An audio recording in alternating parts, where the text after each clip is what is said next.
लक्ष्य भेदवान था।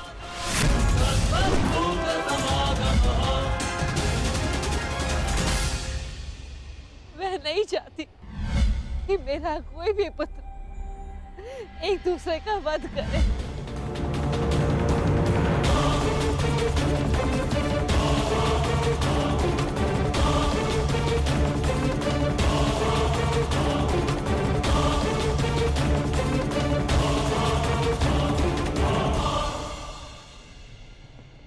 यही युद्ध की विभीषा है।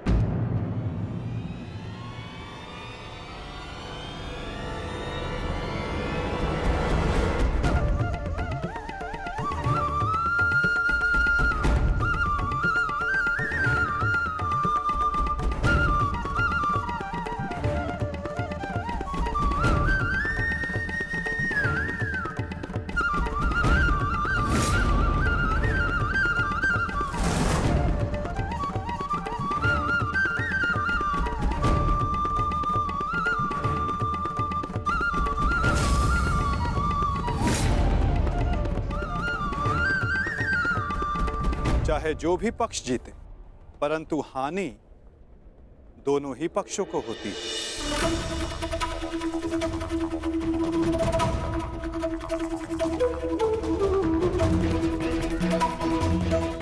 युद्ध की हानि तो उन्हें होती ही जो युद्ध में भाग लेते, और उन्हें भी होती जो युद्ध में भाग नहीं लेते।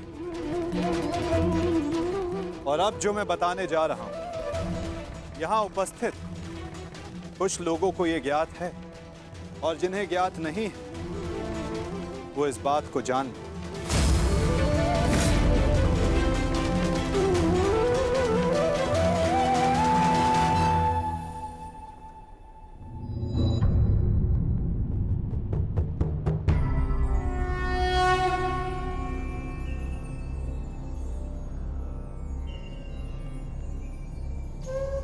इस युद्ध के लिए ये कुरुक्षेत्र की भूमि उचित क्यों है?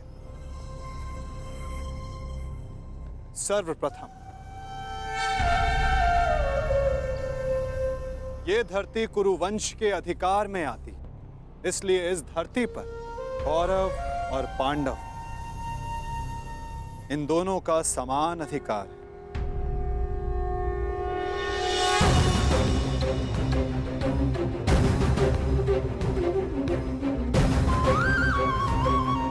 ये भूमि, ये पवित्र स्थल देव नदी सरस्वती के दक्षिण और दृश्यवाही के उत्तर दिशा में आता है। ये भूमि, ये भगवान परशुराम के यज्ञ कुंडों से घिरा हुआ है, और उन भगवान परशुराम के 3 शिष्य भी इस युद्ध में भाग ले रहे हैं। महर्षि कुरु ने बरसों तक इस भूमि को जोता और देवों से यह वरदान प्राप्त किया कि जो भी इस भूमि पर मृत्यु प्राप्त करेगा उसे मुक्ति मिलेगी, स्वर्ग मिलेगा।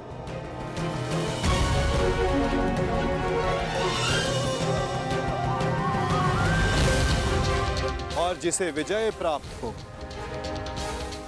उसे न्याय मिलेगा।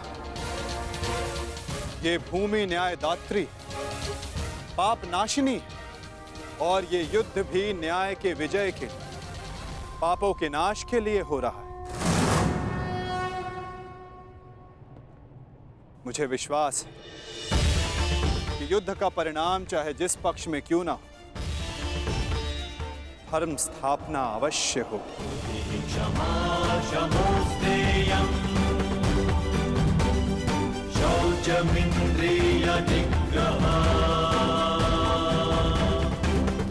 आज से 1 सप्ताह के बाद युद्ध की तिथि निर्धारित हुई।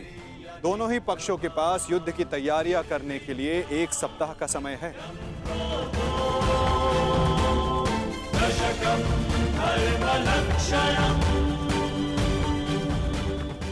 और उसके पश्चात दोनों ही पक्ष यहां पुनः उपस्थित होंगे।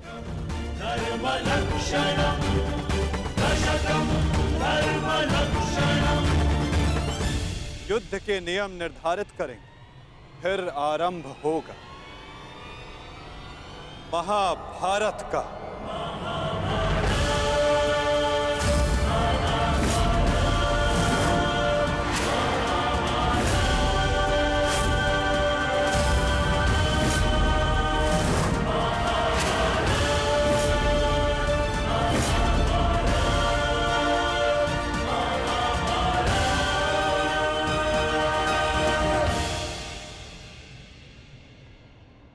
हेलो अर्जुन।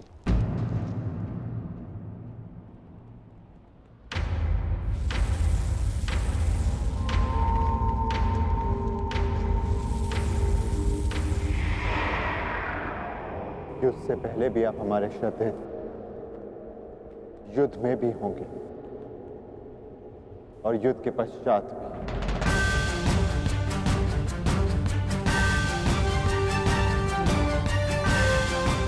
प्रणिपात।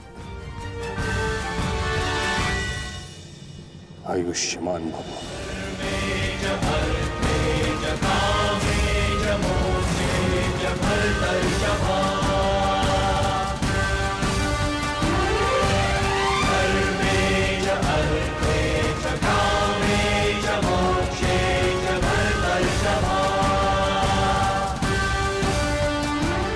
यशस्वी भव।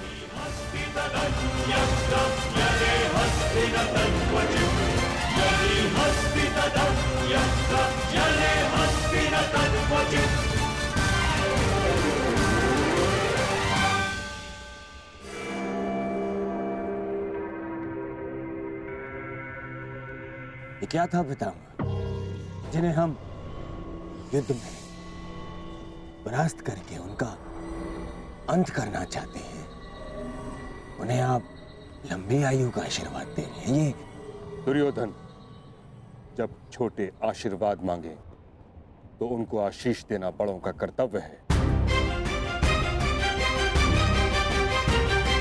तुम यदि अपने ज्येष्ठ युधिष्ठिर से आशीर्वाद मांगोगे तो अवश्य तुम्हें आशीर्वाद देगा।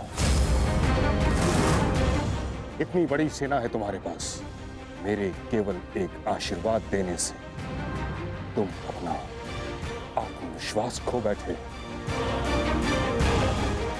तुमने जो चाहा तुम्हें मिला, वो सब कुछ तुम्हारे पास है जो तुम्हें चाहिए।